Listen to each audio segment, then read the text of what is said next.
நம்ம தீபன் மட்டும் இல்லை அப்படின்னா இந்நேரத்துக்கு மல்லிக்கு என்ன ஆயிருக்கும் ஏதாயிருக்கும் அப்படிங்கிற விஷயம் எல்லாருக்குமே நல்லாவே தெரியும். ஏன்னா தீபன் இருந்துக்கிட்டு இப்போது இந்த தீபிகா போலீஸ் இருக்காங்க இல்லையா, அவங்கள வந்து எந்த ஒரு விதத்தில் வந்து சமாளிக்கணும், எந்த ஒரு விதத்தில் அவங்கக்கிட்ட வந்து சொன்னால் அவங்க புரிஞ்சுப்பாங்க அப்படிங்கிறத எல்லாத்தையுமே டீட்டெயிலாக தெரிஞ்சுக்கிட்டு உண்மையிலே இப்படி மாஸ் காட்டுவார் அப்படின்னு கொஞ்சம் கூட எதிர்பார்க்கவே இல்லை.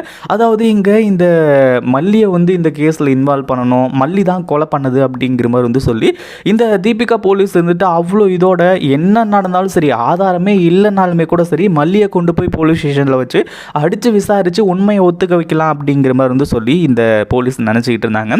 ஆனால் தீபன் இருந்துட்டு உண்மையிலே இப்படி மாஸ் காட்டுவாங்க அப்படின்னு உண்மையிலே வந்து நம்ம மல்லியும் விஜயும் கொஞ்சம் கூட எதிர்பார்க்கவே இல்லை. விஜய்லாம் ரொம்ப பயந்துக்கிட்டு இருந்தார். இந்த மாதிரி வந்து நம்மளை கூட்டிகிட்டு போய் அங்கே விசாரணைன்ற பேரில் அடித்து கொடுமை பண்ணாங்களே, அந்த மாதிரி மல்லியை பண்ணுவாங்க அப்படிங்கிற மாதிரி வந்து நினச்சி ரொம்ப ஃபீல் பண்ணிக்கிட்டு இருந்தாங்க. ஆனால் உண்மையிலே இப்படிப்பட்ட விஷயங்கள் நடந்து கடைசியில் வந்து நம்ம தீபன் காப்பாற்றிடுவார் அப்படின்னு கொஞ்சம் கூட எதிர்பார்க்கவே இல்லை. அதே மாதிரி இந்த தீபிகா போலீஸ்கிட்ட வந்து தீபன், அதாவது அவங்களோட புருஷன் தான் இல்லையா, அவங்களுக்குள்ள என்ன டீலிங் இருக்குது, என்ன சண்டை, என்ன சச்சரவு அப்படிங்கிறது அப்பாற்பட்ட விஷயம். ஆனால் தீபனுக்கு எல்லாமே நல்லாவே தெளிவாக தெரியும். அதுவும் இல்லாமல் இங்கே மல்லிக்கும், அதாவது மல்லி மேலே எதுக்காக தான் ஒய்ஃப் இந்த தீபிகா போலீஸ் எதுக்காக அவ்வளோ கோபமாக இருக்காங்க அப்படிங்கிறதுலேருந்து எல்லா உண்மையுமே தெரிஞ்சு தான் இங்கே தீபன் போலீஸ் வந்து இந்த தீபிகா போலீஸை உண்டு இல்லைன்னு பண்ணிக்கிட்டு இருந்தாங்க. இன்னொரு பக்கம் நம்ம மல்லியும் விஜயும் வந்து அடுத்ததாக இந்த கேஸை பற்றி அடுத்த கட்டத்துக்கு போவாங்க அப்படின்னு கொஞ்சம் கூட எதிர்பார்க்கவே இல்லை. ஏன்னா இங்கே உண்மையிலேயே என்ன நடந்துச்சு ஏது நடந்துச்சு அப்படிங்கிறத எல்லாத்தையுமே கண்டுபிடிக்க வேண்டிய ஒரு போலீஸ், அதாவது ரொம்பவும் உயர்ந்த ஒரு பதவி, அதுவும் இல்லாமல் இன்ஸ்பெக்டரு. இந்த தீபிகா போலீஸை பற்றி முன்னாடியே எல்லாருக்குமே நல்லாவே தெரியும். அதுவும் இல்லாமல் இவங்க கூட வந்து ரீசெண்டாக ஒர்க் பண்ண அந்த போலீஸும் வந்து உங்கள் கூட ஒர்க் பண்ணுறதுல வந்து நாங்கள் ரொம்ப பெருமைப்படுறோம் அப்படி இப்படின்ற மாதிரி சொல்லி என்னென்னமோ சொன்னாங்க. ஆனால் இந்த ஒரு கேஸில் உண்மையிலே இப்படி கேவலமாக பண்ணுவாங்க அப்படின்னு கொஞ்சம் கூட யாருமே எதிர்பார்க்கவே இல்லை. அதே மாதிரி இப்போது நம்ம மல்லியும் விஜயும் வேறு வழியே கிடையாது, நம்ம தான் வந்து நம்ம மேலே எந்த ஒரு தப்புமே இல்லை அப்படிங்கிறத நிரூபிக்கணும். அதே மாதிரி உண்மையிலேயே சுடரை கொலை பண்ணது யார் அப்படிங்கிற ஒரு அக்யூஸ்டை வந்து பிடிச்சி கொடுக்கணும் அப்படிங்கிற மாதிரி வந்து சொல்லி அடுத்த ஏற்பாடுகள் எல்லாத்தையுமே பண்ணுறாங்க. ஆனால் உண்மையிலேயே நம்ம மல்லிக்கு தான் வந்து தேங்க்ஸ் சொல்லி ஆகணும். அதாவது இந்த கொலைக்கும் இதுக்கும் எந்த ஒரு சம்மந்தமும் கிடையாது, பட் இருந்தாலும் இதை வந்து சுடரை கொலை பண்ணது யார் என்ன ஏது அப்படிங்கிறத தெரிஞ்சுக்கணும்னு நினைக்கிறாங்க இல்லையா, அதுதான் உண்மையிலேயே ரொம்ப ரொம்ப நல்ல விஷயம் அப்படின்னே சொல்லலாம்.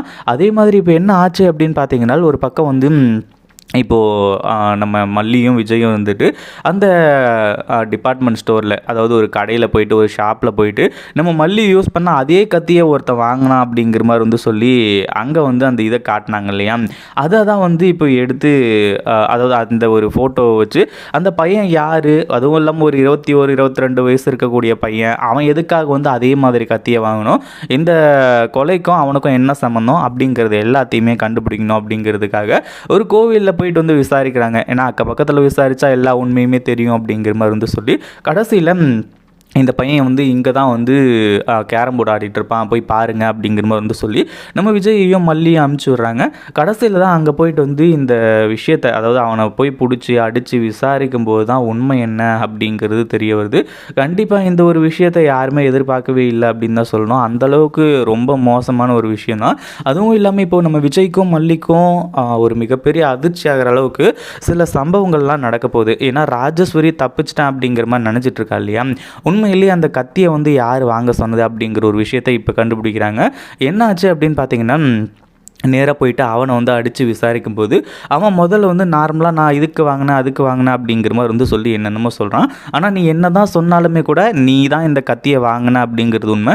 இப்போவே இந்த கத்தியையும் உன்னையும் கொண்டு போய் போலீஸ் ஸ்டேஷனில் ஒப்படைச்சான் அப்படின்னா அந்த தீபிகா போலீஸ் எப்படா அந்த கொலைகாரனை பிடிப்பான் அப்படின்ற மாதிரி வெயிட் பண்ணிட்டு இருக்காங்க. உடனடியாக வந்து உன்னை பிடிச்சி ஜெயிலில் போட்டுருவாங்க அப்படி இப்படிங்கிற மாதிரி வந்து சொல்லி அடுத்ததாக தீபிகா போலீஸ்க்கே ஃபோன் பண்ணி இந்த மாதிரி அந்த கடையில் அந்த கத்தியை வாங்கின பையனை வந்து பிடிச்சிட்டேன், நீங்கள் வந்து அடித்து விசாரித்து அவனை கொண்டு போய் ஜெயிலில் போடுங்க அப்படிங்கிற மாதிரி வந்து சொல்லிடுறாங்க.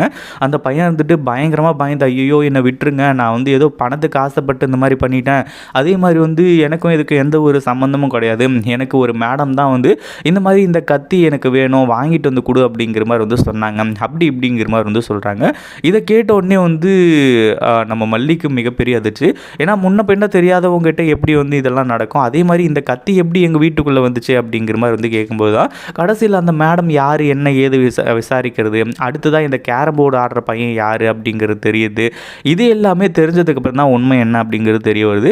அந்த கத்தி எப்படி வீட்டுக்குள்ளே வந்துச்சு அப்படிங்கிறதும் தெரிய வருது. ஏன்னா ராஜேஸ்வரி தான் இந்த கத்தியை வாங்கிட்டு வர சொன்னாங்க அப்படிங்கிறத இந்த பையன் வந்து உண்மையை வந்து வளரிட்டான். உண்மை எல்லாத்தையுமே சொல்லிட்டான். இப்போ ராஜேஸ்வரிக்கு மிகப்பெரிய ஆபத்து. அதே மாதிரி இப்போது நான் எல்லா உண்மையுமே சொல்லிடுறேன், என்னை விட்டுருங்க, இவங்க தான், அதாவது உங்கள் வீட்டில் இருக்கக்கூடிய அந்த ராஜேஸ்வரி தான் வந்து அந்த கத்தியை வாங்கிட்டு வர சொன்னாங்க. அதை தான் வாங்கிட்டு போய் கொடுத்தேன். அதுக்கு எனக்கு வந்து 1,00,000 ரூபா கொடுத்தாங்க.